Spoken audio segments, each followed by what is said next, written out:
मित्रांनो, लाडकी बहीण योजना आणि नमो शेतकरी महासन्मान निधी योजनेच्या हप्त्यासंदर्भात शेतकऱ्यांच्या माध्यमातून असेल, महिलांच्या माध्यमातून असेल, मोठ्या प्रमाणात विचारणा केली जाते. हे नेमका ह्या हप्त्यासंदर्भात सध्याच्या जी परिस्थिती आहे त्याच्यानुसार हा हप्ता नेमका कधी वितरित केला जाऊ शकतो, या संदर्भात सविस्तर माहिती आजच्या व्हिडिओच्या माध्यमातून जाणून घेण्याचा प्रयत्न करू. मित्रांनो, चॅनलवर पहिल्यांदा आले असाल तर चॅनलला सबस्क्राईब करा, व्हिडिओला लाईक करा.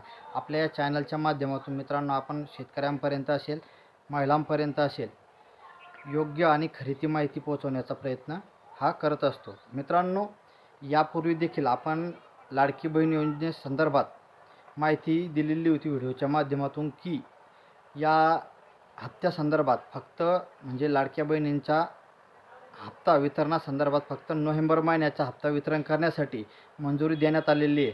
पण राज्यातील ज्या स्थानिक स्वराज्य संस्थेच्या निवडणुका असतील, म्हणजेच महानगरपालिका असेल, आता पुढं राहिलेले जिल्हा परिषद, पंचायत समिती निवडणुका असेल, याच्या पार्श्वभूमीवरती सरकारच्या माध्यमातून मोठ्या प्रमाणावरती प्रयत्न करूनसुद्धा हा हप्ता वितरण करण्यासाठी आडकाठी निर्माण झालेली आहे. कारण मित्रांनो, महानगरपालिका क्षेत्रामध्ये मोठ्या प्रमाणावरती महिलांची संख्या असते आणि त्याच्यामुळं नेमकं निवडणूक आयोग या हप्ता वितरणासाठी मंजुरी देतं की नाही हे बघावं लागणार होतं. या संदर्भातील अपडेट आपण मागच्या व्हिडिओच्या माध्यमातून देखील घेतलेली होती.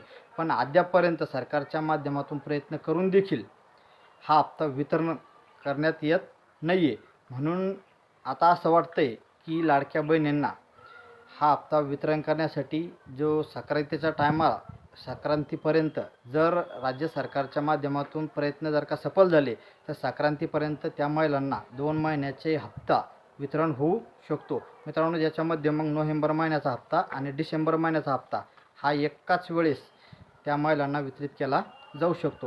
मित्रांनो, त्याच्यानंतर दुसरा महत्त्वाचा मुद्दा म्हणजे नमो शेतकरी महासन्मान निधी योजना आणि या योजनेच्या संदर्भात मित्रांनो राज्य सरकारच्या माध्यमातून अद्यापर्यंत कुठलाही जिहार हा काढण्यात आलेला नाही आणि याच्याच पार्श्वभूमीवरती हा हप्ता नेमका कधी वितरित केला जाऊ शकतो याबद्दल संभ्रमाचं वातावरण निर्माण झालेलं आहे. मित्रांनो, हा हप्ता वितरित करण्यासाठी सध्या तरी महानगरपालिकाच्या निवडणुका आहेत आणि या महानगरपालिकेच्या निवडणुकीमध्ये कोणतीही अडचण हा हप्ता वितरित करण्यासाठी नाही आहे. पण तरी देखील सरकारच्या माध्यमातून याबद्दलचा निधी हा उपलब्ध करून देण्यात आलेला नाही आहे.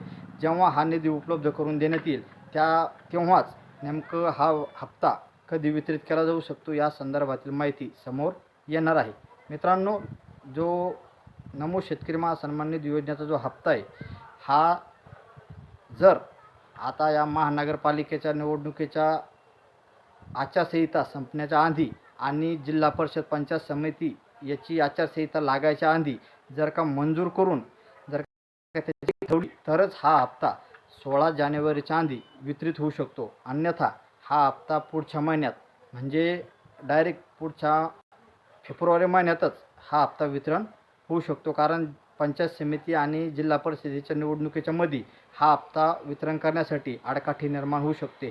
कारण महानगरपालिका क्षेत्रामध्ये मोठ्या प्रमाणावरती शेतकरी नसतात, पण पंचायत समिती आणि जिल्हा परिषदेच्या जे निवडणुकीचं कार्यक्षेत्र असतं त्याच्यामध्ये मोठ्या प्रमाणावरती शेतकरी असतात आणि हा हप्ता ऐन वेळेवर जर वितरित केला तर त्यामुळं निवडणुका प्रभावित होऊ शकतात. त्याच्यामुळं त्याच्यामध्ये आडकाठी निर्माण होऊ शकते आणि हा हप्ता शेतकऱ्यांना फेब्रुवारीमध्येच मिळू शकतो. मित्रांनो, लाडकी बहिणीचा जो हप्ता आहे तो जर का वितरित केला तर सरकारला मोठ्या प्रमाणावरती या निवडणुकीमध्ये फायदा होऊ शकतो आणि त्याच्याच पार्श्वभूमीवरती हा हप्ता वितरित परमिशन ही निवडणूक आयोगाकडून घेण्यात येत आहे.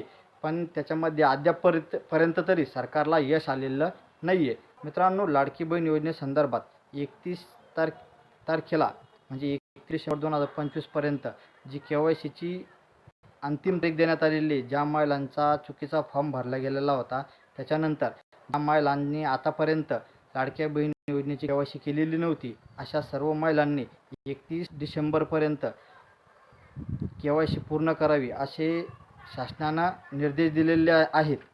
पण या लाडक्या बहिणींची संख्या लक्षात घेता मोठ्या प्रमाणावरती अजून देखील बऱ्याचशा लाडक्या बहिणी ह्या KYC पासून वंचित आहेत आणि ती KYCची मुदत 15 जानेवारीपर्यंत वाढण्याची देखील शक्यता आहे. पण ज्या लाडक्या बहिणींनी अद्यापपर्यंत आपली के-वाय-सी केलेली आहे त्यांनी आपली के-वाय-सी ही बरोबर झाली की नाही ते एकदा चेक करावं आणि जर का नसेल झाली तर त्यामध्ये नक्की दुरुस्ती करून घ्यावी. मित्रांनो, ह्या होत्या 2 महत्त्वाच्या अपडेट. अशाच काही महत्त्वाच्या अपडेट पुढच्या व्हिडिओच्या माध्यमातून देखील घेण्याचा प्रयत्न करू. चला मित्रांनो, तोपर्यंत